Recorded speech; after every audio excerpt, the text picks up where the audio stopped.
Hello, OB Joyful Church. It is great to be with you. We're carrying on in 1 Peter this morning. This is chapter 1, verse 3.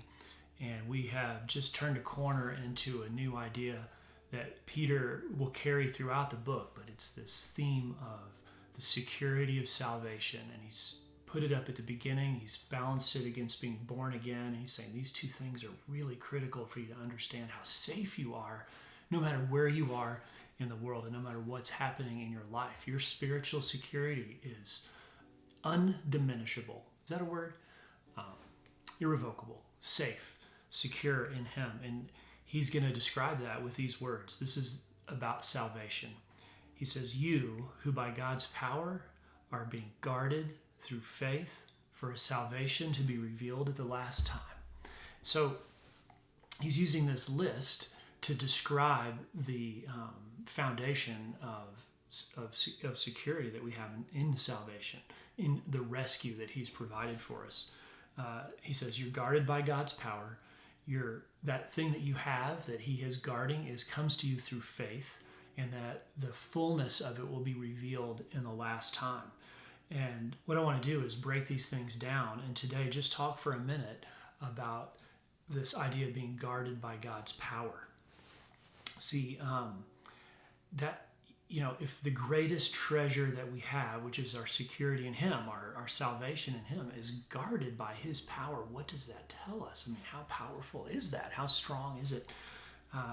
It makes me think, in a way, of that the character Heimdall. He's in the Avengers. He is the guardian of the Bifrost on Thor's planet.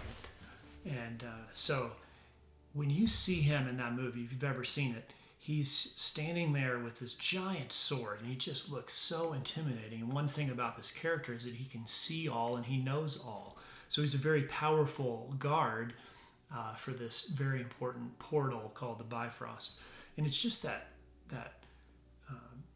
vision that they have created of this incredibly strong and powerful person. I guess he's a god in the show, and in the end, it ends up that he is in fact able to be defeated.